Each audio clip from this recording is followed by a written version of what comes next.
Well, day number 2, turkey season 2019 in the books for me. Kind of been a comedy of errors so far. Yesterday I was so amped up to get out here on Monday yesterday that I packed all my stuff, and Colleen and I drove out here about 20 minutes from the house, and I no joke forgot my gun in the case on the garage floor like an idiot. So yesterday was over before we even started, but we just kind of recouped yesterday morning and listened for birds and kind of get an idea of what they did after, you know, flying out of the roost. This morning, day number 2, was weird to say the least. Don't know that I ever had anything happen, you know, quite like this in Turkey Woods. I'm sorry I didn't bring my little video camera with me. I was just trying to pack light today, and I'm gonna start packing that more often. But anyhow, the birds I roosted last night were, you know, in there about where I figured, and I got set up on this little ridgetop just perfect, you know, a pretty good looking little spot really. And I started limb yelping to these gobblers real lightly, and I just started competing with the local hens that are in there as far as, you know, trying to get his attention first, you know. And I did that, and I got the hens' attention as well.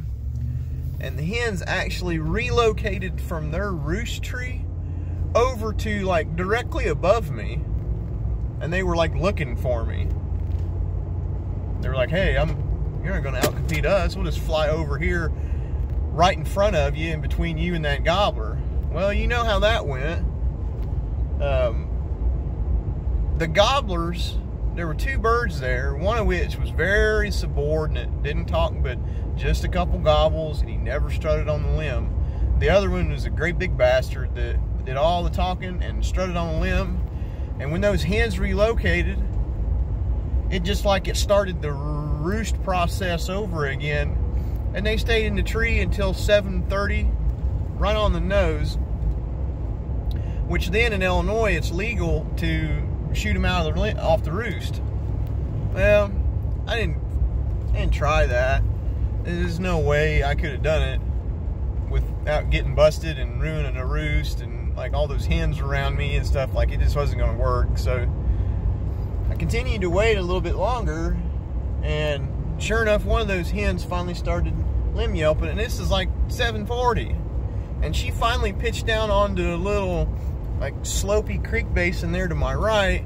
Gobbler flew down onto the ridge right in front of me, but he was way too far away to do anything with, and like he got down into a whole bunch of brush, and I had one little window to shoot through, and as soon as I tried stopping him, I just flinched real bad, and I totally missed him. He was like 50 yards out.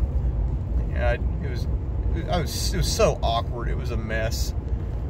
It was a mess. I'm not really that disappointed that I missed that bird, because it didn't act like it really bothered him all that much. Oh, there's a strutter right there. It didn't really act like it bothered him all that much, you know, and it didn't hurt him. But man, it sucked. That was weird.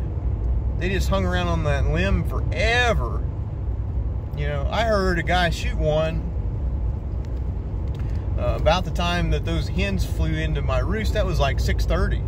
It was stupid. So not turning out so good to start with, but I don't know, it was kind of fun to give that a go. It was definitely an oddity. I think what happened, my biggest mistake there altogether, was I just gave him too much. You know, I just gave him too much right off the limb. You know, this is my first real hunt of the year, and I just really wanting my, you know, I was really just wanting to communicate with that bird. Say, hey, I'm on this easy access ridge from you. Why don't you just fly down, straight down, and come right up? It's super easy. You know, I just wanted to make that first impression on him.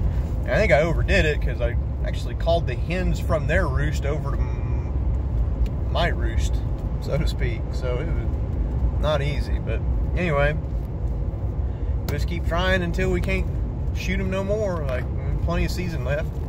We'll see you on the flip side.